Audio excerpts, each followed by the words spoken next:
అందరికీ నమస్కారం. తెలంగాణ రాష్ట్రంలో పంట పెట్టుబడి సాయం కింద అందించే రైతు బంధు, రైతు భరోసా నిధులు రైతుల ఖాతాలలో ఎప్పుడు జమ కాబోతున్నాయి? అలాగే ఎన్ని ఎకరాల వరకు ఈ నిధులు రాష్ట్ర ప్రభుత్వం జమ చేయబోతుంది? అలాగే ఎప్పుడు జమ చేయబోతుంది అనే సమాచారంతో పాటు తెలంగాణ రాష్ట్రంలో మరికొన్ని రోజులలో కేంద్ర ప్రభుత్వం కూడా 2000 రూపాయల నిధులను జమ చేయబోతుంది. ఈ 2000 రూపాయల నిధులు కూడా రైతుల ఖాతాలలో ఎప్పుడు జమ కాబోతున్నాయి అనే సమాచారం కూడా స్పష్టంగా తెలుసుకుందాం. అయితే మీకు ఈ వీడియోలో నేను అందించబోయే సమాచారం ద్వారా 7500 రూపాయల రైతు భరోసా 10 ఎకరాలకి అంటే 75,000 రూపాయలు అనేవి మీ ఖాతాలో జమ కాబోతున్నాయి. అలాగే పీఎం కిసాన్ నిధులకి సంబంధించిన 2000 రూపాయలు సుమారుగా ఒక్క ఎకరాకి చూసుకున్నా కూడా 9,500 రూపాయలు అనేవి మీ ఖాతాలో జమ కాబోతున్నాయి. వీటితో పాటు తెలంగాణ రాష్ట్రంలో మరికొన్ని పథకాల గురించి కూడా మీకు సమాచారం ఇచ్చే ప్రయత్నం చేస్తాను. సో అందరూ కూడా వీడియోని చివరి వరకు చూసి పూర్తిస్థాయి సమాచారాన్ని స్పష్టంగా తెలుసుకోండి. ఇక లేట్ చేయకుండా లేటెస్ట్ అప్డేట్స్లో కనుక వచ్చేసినట్లయితే తెలంగాణ రాష్ట్రంలో మీ అందరికీ తెలుసు, ఎన్నడూ ఏ ప్రభుత్వం తీసుకోని విధంగా 2 లక్షల రుణమాఫీని కేవలం ఒకే ఒక ప్రతిష్టాత్మక నిర్ణయంగా భావించిన కాంగ్రెస్ రాష్ట్ర ప్రభుత్వం ఎట్టకేలకు ఆగస్టు 15వ తారీఖు నాడు ఈ ప్రక్రియను పూర్తి చేసింది. ఈరోజు ఈ ప్రక్రియను పూర్తి చేయడమే కాకుండా మరో 2 గ్యారంటీలను తక్షణమే అమలు చేయడానికి నిధులు సమకూర్చడానికి రాష్ట్ర ప్రభుత్వం ఈరోజు రైతాంగానికి ఒక శుభవార్త అని చెప్పింది. ఈ శుభవార్తలో భాగంగానే మరో గ్యారంటీ 7,500 రూపాయల రైతు భరోసా గ్యారంటీ 10 ఎకరాలకి ఇవ్వబోతున్నారు. మొత్తం 75,000 రూపాయలు అనేవి రైతుల ఖాతాలలో జమ కాబోతున్నాయి. అయితే ఈ 7,500 రూపాయలు మీరు అనుకున్నట్లు అందరికీ రావు. ఈ 7,500 రూపాయలు ఎవరికి వస్తాయి, ఎప్పుడు వస్తాయి అనేది కనుక చూసుకున్నట్లయితే తెలంగాణ రాష్ట్రంలో ఎట్టి పరిస్థితుల్లో 10 ఎకరాలు పైన ఉన్నవారికి ఈ రైతు భరోసా రాదు అని చెప్పి రాష్ట్ర ప్రభుత్వం చెప్తుంది. మీ కుటుంబంలో ఎవరైనా ఉద్యోగం చేసినా రైతు భరోసా రాదు అని చెప్పేసి రాష్ట్ర ప్రభుత్వం చెప్తుంది. మీ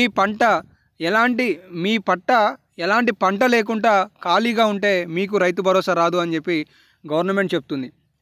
వీటితో పాటు తెలంగాణ రాష్ట్రంలో ప్రముఖులు, ప్రజాప్రతినిధులు, ఎమ్మెల్యేలు, ఎంపీలకు కూడా ఈ రైతు భరోసాను ఇవ్వము అని చెప్పేసి రాష్ట్ర ప్రభుత్వం చాలా స్పష్టంగా చెప్తుంది. అయితే ఇక మొత్తానికి ఈ నిధులకి సంబంధించిన విషయాల గురించి వచ్చేసినట్లయితే తెలంగాణ రాష్ట్రంలో మొత్తం 1,52,00,000 ఎకరాలు. ఈ 1,52,00,000 ఎకరాలకి కావాల్సిన నిధులు 22,000 కోట్ల రూపాయలు. ఎలా గతంలో కేసీఆర్ గారు ఎంత పట్టా కలిగి ఉంటే అన్ని పట్టాలకి 5,000 రూపాయల చొప్పున అందరి ఖాతాలలో జమ చేశారు. అదే రీతిలో ఈ ప్రభుత్వం కూడా వేస్తే 22,000 కోట్ల రూపాయలు ఖర్చు అవుతాయి. కానీ రాష్ట్ర ప్రభుత్వం ఏం చెప్తుంది అంటే ఈ 1,52,00,000 ఎకరాలలో 90% భూమి కలిగిన వాళ్ళు 5 ఎకరాల లోపు ఉన్న వాళ్ళే, వీళ్ళకి 15,000 కోట్ల రూపాయలు అయితే సరిపోతాయి. అందుకే మేము బడ్జెట్లో 15,000 కోట్ల రూపాయలు కేటాయింపులు చేశాం. సరే, ఏదేమైనప్పటికీ ఈరోజు తెలంగాణలో ఏ పథకం ప్రారంభించాలన్నా కూడా అది ప్రజాభిప్రాయ సేకరణ మేరకు ప్రజల ప్రభుత్వం ప్రారంభిస్తుంది. అందుకే మేము ఈరోజు తెలంగాణ రాష్ట్ర వ్యాప్తంగా ప్రజలను ఒక ప్రశ్న అడుగుతున్నాం, ఎన్ని ఎకరాలకి రైతు భరోసా ఇస్తే బాగుంటుంది? అదే మాట ఈరోజు ప్రభుత్వం ప్రజలను అడుగుతుంది. ప్రముఖుల్ని, మేధావులని, అలాగే రైతు కూలీలకి కూడా ఏ విధంగా నిధులను కేటాయిస్తే బాగుంటుంది అని చెప్పేసి అడుగుతుంది. మీరు ఎన్ని ఎకరాలకి రైతు భరోసా ఇస్తే బాగుంటుందని మీ అభిప్రాయం వ్యక్తం చేస్తున్నారు? 5 ఎకరాల, 10 ఎకరాల, 15 ఎకరాల? మీకు ఎంత అనిపిస్తుందో అంత కామెంట్ సెక్షన్లో తెలియజేయండి. తోటి వారి కామెంట్లను కూడా ఒక్కసారి కామెంట్ సెక్షన్ బాక్స్లో చూసుకునే ప్రయత్నం చేయండి. అయితే రాష్ట్ర ప్రభుత్వం ఏం చెప్తుంది అంటే 90% మంది 5 ఎకరాల లోపు ఉన్న వాళ్ళు ఉన్నారు, వీళ్ళకి ఎకరాకి 7,500 చొప్పున రాష్ట్ర ప్రభుత్వం జమ చేయాలనుకుంటుంది అని. కానీ ప్రజా అభిప్రాయంలో తెలిసినది ఏంటి అంటే రాష్ట్ర ప్రభుత్వం మొత్తానికి 10 ఎకరాల వరకు రైతు భరోసా ఇవ్వాలి అని డిసైడ్ అయినట్లుగా తెలుస్తుంది. ఇప్పటికే 4 జిల్లాలు మినహా అన్ని జిల్లాలలో కూడా ఈ రైతు భరోసాపై ప్రజా అభిప్రాయాన్ని పూర్తి చేసుకున్నట్లుగా సమాచారం ఉంది. కాబట్టి రాష్ట్ర ప్రభుత్వం వీలైనంత వరకు ఈ రైతు భరోసా నివేదికని గ్రీన్ సిగ్నల్ ఇవ్వడానికి సిద్ధంగా ఉన్నట్లుగా తెలుస్తుంది. ఈ 4 జిల్లాల ప్రజాభిప్రాయాల లెక్కలకి సంబంధించి రాష్ట్ర ప్రభుత్వం ఆలస్యం చేస్తున్నట్లుగా తెలుస్తుంది. సరే, ఇక ఏది ఏమైనప్పటికీ తెలంగాణ రాష్ట్రంలో ఎప్పుడు రైతు భరోసా వస్తుంది అనేది కనుక మాట్లాడుకున్నట్లయితే ఒక్క ఎకరాకి 7,500 రూపాయలు అనేవి రైతుల ఖాతాలో జమ కాబోతున్నాయి. ఈ నిధులు ఎప్పుడు జమ కాబోతున్నాయి అంటే ఈ నిధులకి ఇంకా కాస్త ఆలస్యం పట్టే అవకాశాలు అయితే ఉన్నాయి. రాష్ట్ర ప్రభుత్వం వద్ద ప్రస్తుతానికి 31,000 కోట్ల రూపాయలతో ప్రతిష్టాత్మకంగా తీసుకున్న బడ్జెట్కి సంబంధించిన విషయం ఏదైతే ఉందో ఇది ఇప్పటికే 9,000 కోట్ల రూపాయలు రుణం తీసుకొచ్చుకున్నా కూడా రాష్ట్ర ప్రభుత్వం చివరిలో 6 లక్షల మందికి 6,000 కోట్లు అని చెప్పి కూడా 5,000 కోట్ల రూపాయల సుమారుగా నిధులు విడుదల చేసింది. ఇంకా మిగతా వారికి సంబంధించి కూడా రాష్ట్ర ప్రభుత్వం 5,000 కోట్లు రిజర్వ్లో పెట్టామని చెప్పేసి చెప్తుంది. అయితే 7,000 కోట్ల నిధులు సమకూర్చడం కోసం రాష్ట్ర ప్రభుత్వం చర్యలు చేపట్టినట్టుగా తెలుస్తుంది. దాదాపుగా 7,000 కోట్ల రూపాయల నిధులు ఈ సెప్టెంబర్ చివరికల్లా తెలంగాణ రాష్ట్రంలో రాష్ట్ర ప్రభుత్వం రుణాల ద్వారానో ఏదో ఒక విధంగా సమకూర్చే అవకాశాలు అయితే ఉన్నాయి. అంతలోపే తెలంగాణ రాష్ట్రంలో ప్రజాభిప్రాయాన్ని పూర్తి చేసుకొని పూర్తి స్థాయిలో సబ్ కమిటీ నివేదికను రాష్ట్ర ప్రభుత్వం ఆమోదం తెలపాలని భావిస్తున్నట్లుగా తెలుస్తుంది. అయితే ఈ నెల 20వ తారీఖు లేదా 23వ తారీఖు నాడు తెలంగాణ రాష్ట్రంలో రాహుల్ గాంధీ గారితోటి భారీ బహిరంగ సభ నిర్వహించబోతున్నారు. ఈ బహిరంగ సభలో సీఎం రేవంత్ రెడ్డి గారు 7,500 రూపాయల రైతు భరోసా గురించి ప్రస్తావించబోతున్నారు. ఎప్పుడు, ఎక్కడ, ఎన్ని ఎకరాలకి అనే విషయాల గురించి సబ్ కమిటీ మార్గదర్శకాలను కూడా విధి విధానాలను కూడా విడుదల చేయబోతుందనే సమాచారం అయితే చాలా స్పష్టంగా అర్థమవుతుంది.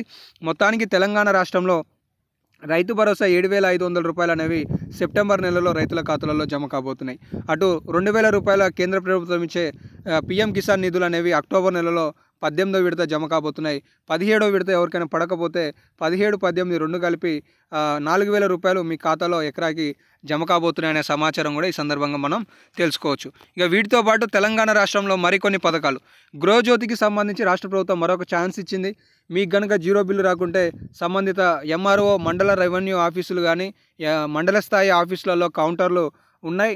ఆ కౌంటర్ల వద్ద మీరు ఆధార్ కార్డు, రేషన్ కార్డు, అలాగే ఏదైతే జీరో బిల్లుకి సంబంధించి మీకు కరెంటు బిల్లు వస్తుందో ఆ స్లిప్ ఒకటి తీసుకొని ఫోన్ నెంబర్ తీసుకొని వెళ్తే ఈ జీరో బిల్లుకి సంబంధించిన రిజిస్ట్రేషన్లు అనేవి ఉచితంగా చేస్తున్నారనే సమాచారాన్ని కూడా ఈ సందర్భంగా మీరు ఖచ్చితంగా తెలుసుకోండి. ఇంకా దీనికి సంబంధించి ఏమైనా డౌట్ ఉంటే కామెంట్ సెక్షన్లో తెలియజేయండి. అలాగే ఇంకొక అంశం, తెలంగాణ రాష్ట్రంలో ఈ దసరా కానుకగా రాష్ట్ర ప్రభుత్వం ఒకటి రైతు భరోసా 7,500 రూపాయలను ప్రవేశపెట్టబోతుంది.